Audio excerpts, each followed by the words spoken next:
Hi and welcome. You're listening to the X22 Report. My name is Dave and this is episode 1436A and today's date is November 30th, 2017, and the title of the episode is It's About to Get a Lot Worse for Retail. The economy will decline rapidly in 2018.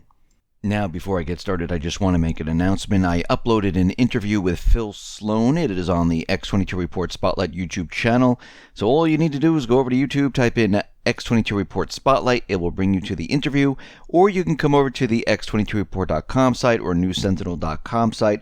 Scroll down a little bit. You'll see the interview on the right-hand side. You can play it right on the site. Or you can go to Steemit. That's steemit.com. /X22 Report. And you can play the interview right on Steemit. Let's get into the economic collapse financial news. Now, we've been talking about debt and how the U.S.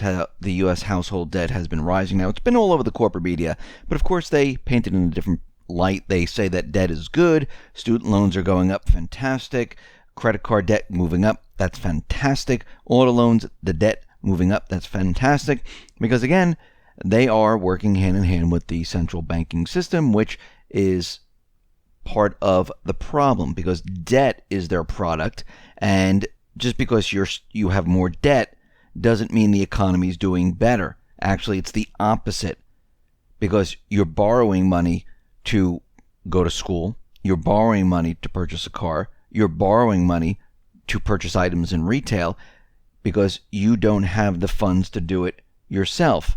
And this is what happened over time as the dollar devalued and people lost their jobs and wages declined. People had to borrow more to survive. And over time, this is what happened. Now, of course, the corporate media, the central bank, they're out there trying to make it seem like this is a good thing. And there is a report that was released today, the DBRS, which is Consumer Debt and Debt Burden Report.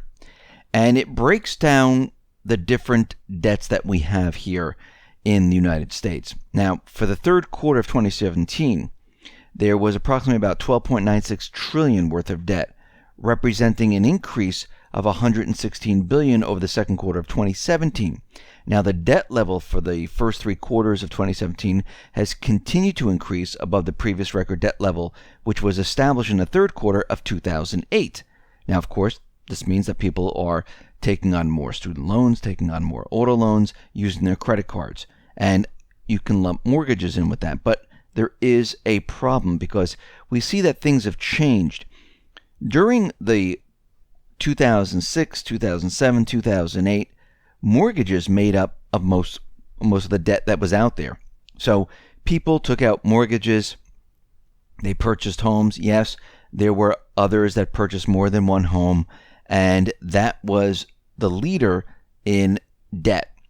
Today, it's actually different. Total mortgages debt has decreased since 2008, which tells you the American person is not out there purchasing homes because, believe me, all of a sudden they didn't come up with hundreds of thousands of dollars to put on homes.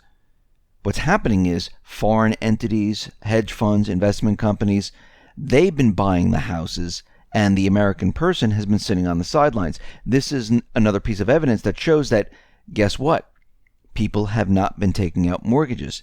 Now, since 2008, the growth in total debt has been attributed to auto loans, student loan sector, and the auto loan debt has increased by 50% since 2008.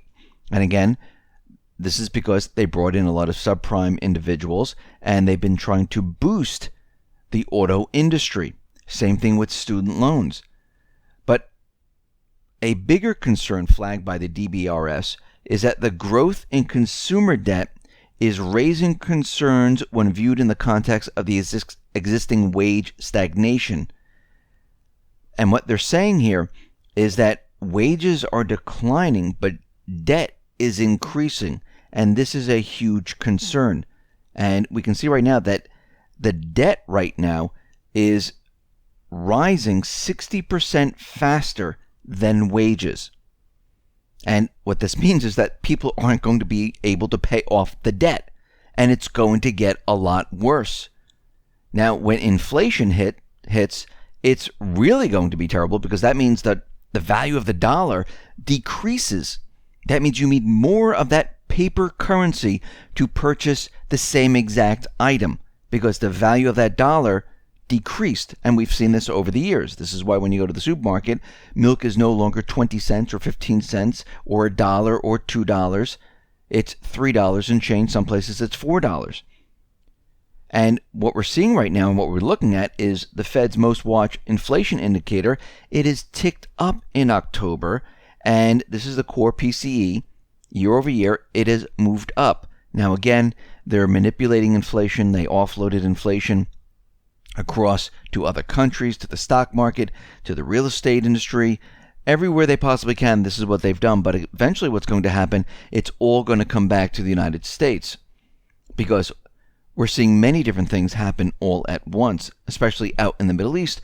When countries stop using the petrodollar, those dollars are going to come back to the United States. That means more currency is going to be in circulation. More currency in circulation means the value of the dollar decreases. And come 2018, I think this year is going to be a very difficult year. Now, so far this year, we've seen 6,000 or so stores have closed, 300 have gone bankrupt, and this holiday season is going to be a disaster. Now, of course, the corporate media is out there, and they're painting the picture that this is going to be absolutely fantastic. But there's one problem, and really nobody's talking about it. We mentioned it before in a report, but we need to bring this up once again. Retail stores, as we know, and everyone knows the story, that they're closing at the fastest pace we've ever seen. They passed 2008. And they're calling it the retail apocalypse. The thing that people don't realize is that come 2018, a lot of debt comes due for these retailers. And many of the retailers, they will not be able to pay it off or refinance it, which means it's going to be a disaster for the retail industry. And we're already seeing like Toys R Us and many other corporations go through this. There's going to be a lot more that are going to be hit by this, and there's a lot of stores where their debt, it is coming due, and this is going to be a complete and utter disaster. Now, once again, if they can't make this holiday season and they don't have the sales, they don't have the revenue, just like back in 2016 going into 2017, they're going to close stores. More stores are going to go bankrupt. This time, we have something added on top of that. Their debt comes due. And we can see that this is going to be a disaster. Now, this is going to lead into other things, because when we see more stores close, we're not going to see an uptick in online sales. It's not going to go, oh, everything just moved from, brick and mortar right to online. Because the reason these stores are closing and not doing well, it's because people don't have the funds to purchase. The wages are declining. Inflation is ticking up. People don't have the high-paying jobs. People are losing jobs. And as more retail stores close, people lose those jobs. As the foot traffic in restaurants slows, people lose those jobs. And this is what we are seeing. Now, very interestingly, we see that the global equity market, it has been on the rise for 13 consecutive months. Not one losing month so far in 2017. Now, the global equity gauge was on course to finish November with its 13th straight monthly gain. This is the longest monthly winning streak in the index's 30-year history. And when we look at this, we can see why this is happening. Because if we look at the central bank balance sheets and we look at the country's world stocks, guess what? They move up hand in hand. So as long as the central banks are stimulating the economy and pushing currency into the markets, they go up. And if they stop, the whole thing falls apart. Now, they know this. This is why they're continuing with the stimulus. And all they do is they move it from central bank to central bank. Yes, the Fed might be out there saying that they're not stimulating anymore, but the ECB is, or Japan might be next, or the Bank of England, and they just keep moving it around so you don't understand what is happening. And we can see that the central banks have been purchasing stocks to keep the market up. The whole thing is based on an illusion because it's not an open market. The everyday person is not in there keeping the market up. And we can see this is kind of odd that for 13 consecutive months, it's been on the rise, and it's basically the same footprint as the central bank balance sheet as they continually stimulate the economies. So once again, we're living in this illusionary world, just like in 2008 when they told us the subprime securities were all AAA, nothing to worry about, look away. We already had Janet Yellen out there saying that everything is contained, and Ben Bernanke used the same exact terms. We are headed towards a collapse of the system.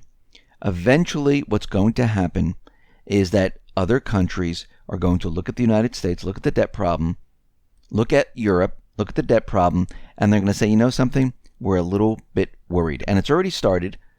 A lot of countries have been moving towards China and Russia. I'm not saying this is a better solution, but they're backing everything up with gold to make it to give people faith in their system. That's what that's about. They're purchasing gold at a very low price to show other countries, listen, we can back up what we're saying, compared to Europe, the ECB, compared to the United States. And eventually what's going to happen, they're going to lose faith. Once faith is gone, very difficult to get back. And we can see that we're heading down this path where countries are starting to dump treasuries, dump the dollar. Why do you think the central banks have been purchasing treasuries? Because they can't find anyone else to purchase them. This means that faith is being lost. And when this accelerates, and it will accelerate, it's going to be a complete and utter disaster. And we're heading to that period. Now, anything could kick this off. I mean, we see what's happening in the retail industry. I mean, people will look at this and say, okay, why are all these stores closing? What's going on here?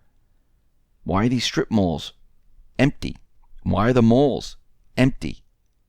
And we're hearing more and more stores closing. Now, they only can keep this illusion that everything's moving to online for so long.